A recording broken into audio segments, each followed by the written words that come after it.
Hey folks, welcome back to my channel. It's great to be back. During the last several months, I've been doing a lot of research on the state of the economy, traveling to China to understand the local landscape there, and also doing a lot of personal development to take my own skills to the next level. I'm getting ready for an enormous reset in global financial markets next year once the chickens come home to roost, things that I will share with all of my friends here on YouTube and beyond. In today's video, I want to provide you an important update on the real estate market in North America, the US, and with an extra emphasis on Canada. In future videos, I will also share some of the on-the-ground insights from China that I observed on their real estate market. So make sure to subscribe, turn on the bell so that I can keep you updated on the situation. Let's just say across the world, East and West, the challenges that the real estate markets are facing are only just beginning. I also post a lot of content on Substack, Twitter, and Instagram to keep everyone updated, so please join me there. Now, okay, last time I made a video on my channel, I talked about the US real estate market and why I believed that buying a house in 2023 is probably one of the worst ways to allocate one's hard-earned savings. My opinion of this has not changed, and in fact, I'm going to go out further, intensify my opinion, and say that people are getting shortchanged for their money if they enter the real estate market today. Now, I know real estate is local and neighborhood by neighborhood specific, but the big picture for real estate has actually gotten worse since I made my last video. The home price to income ratio has actually increased since I last talked about this, and many more people are getting priced out of the market. Some studies suggest that it may now take well over a decade or longer to save up for just your first down payment.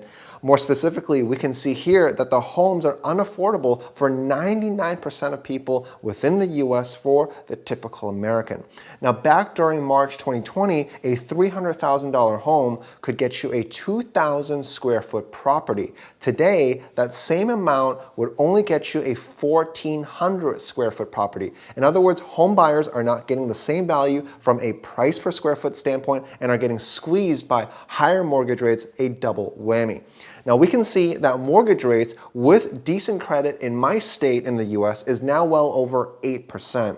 This means that if we do the amortization schedule of real estate payments made on a monthly basis, assuming a down payment of 20%, almost all of the monthly payments for the first 20 years out of 30 are dedicated towards just the interest. In other words, there is very minimal equity buildup for the first 10 years, and that means mathematically even a slight drop in home prices could wipe out any equity that you've built with your monthly payments.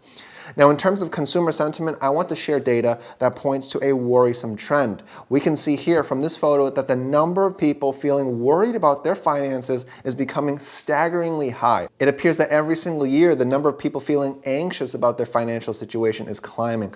Now, if we extrapolate this data, it seems that within 5 years, we could have 65 to 70% of the entire country feeling anxious about their finances. This is not a solid foundation from which strong prospects for individual home ownership in the real estate market is built, because I personally don't think it is right to have institutional investors own such a large percentage of homes in the US. Now, small business owners aren't keeping up well either, as we can see that small business sentiment has deteriorated, with most owners not expecting sales to pick up in the next 6 to 9 months. And if small business owners and regular 9 to 5 employees are feeling this pinched, I think that this makes the US real estate market even more illiquid than it is now. Now, the macro conditions for the average person are quite unfavorable. Rents are up, food is more expensive, transportation is more expensive, home ownership is inaccessible. The breaking point may not be now for the country, but for the typical person, these are some dire circumstances. And should ordinary, hardworking people have to give up their homes in the event of higher unemployment and an upcoming US recession, MetLife Investment Management believes that institutions will come in to buy these newly available homes, and it's possible that institutional investors could own up to 40% of the single-family rental home market by 2030. Please comment what you think. What are you seeing? I'd like to know. Now, all of this is leading to what may eventually become a credit crunch for small to medium-sized organizations in the US, where high interest rates cause higher bankruptcy risk. Now, if you think that the US is in a bad spot, we need to talk about Canada. We need to talk about our friends north of the border. The real estate situation in Canada is definitely dire. If there's going to be a credit event, I think that we're going to see one happen real time in Canada as we speak. I think the Canadian real estate market is essentially going through what I think of a global margin call. I will explain. Let me first show you some data. So a significant portion of Canada's mortgage system tends to be variable rate. And even those folks who are on fixed rate mortgages will eventually have to see their rates adjust based on market circumstances. This is fundamentally different from the system here in the US. Here in the US, if you're locked into your mortgage in a 30-year fixed, you do not have to worry about rising rates and what the Fed is likely to do. That is not the same situation in Canada because the rate hikes from Bank of Canada can directly impact homeowners whose mortgages are up for renewals. For instance, Bank of Canada's relentless rate hikes after following the US Fed now has direct consequences for variable rate mortgage payers and also fixed rate mortgage households that are up for renewal. To give you some perspective, it's estimated that 1/3 of mortgage debt is variable in Canada. So I'll let you put two and two together.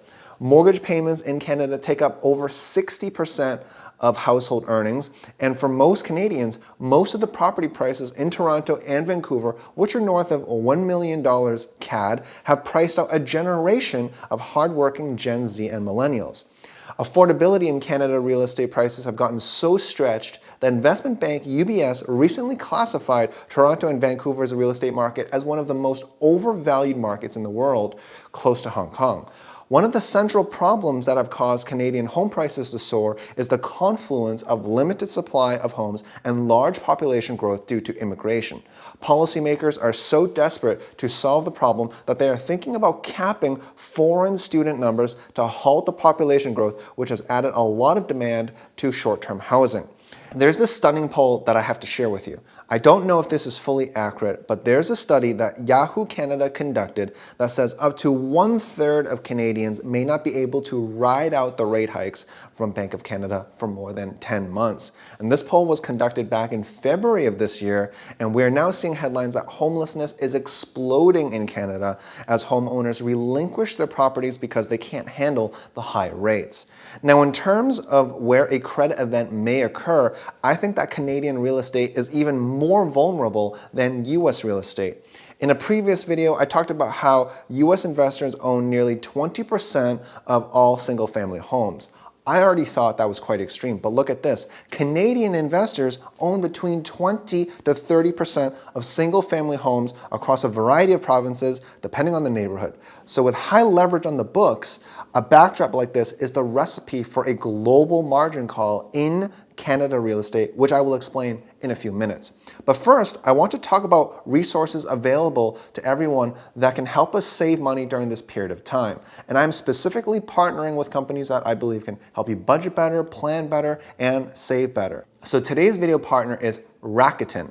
I've been using their deals platform for more than a year now, and just like the message that I'm always talking about, which is earning more with integrity while saving thoughtfully and still enjoying yourself, Rakuten is the largest cashback site with over 3,500 big name brands like Nike, Temu from Pinduoduo, Expedia, Target, and Walmart. This site brings you cashback coupons and promo codes all for free. You can just click through the links on Rakuten and then shop on the store's websites like you normally would, or use the browser extension. Now for me personally, I've used deals at Walmart for everyday items, book accommodations through Hilton for traveling, and get niche items from Temu. It's super easy to use, and at the end of the day, has probably helped me save a couple $100s this year just by using deals. So sign up by using my link in my profile, get a $30 sign up bonus when you make a qualifying purchase. The platform itself is completely free, which is awesome. So thank you to Rakuten for partnering with today's video. I think that this resource is tremendous for my folks looking to find great deals in this environment.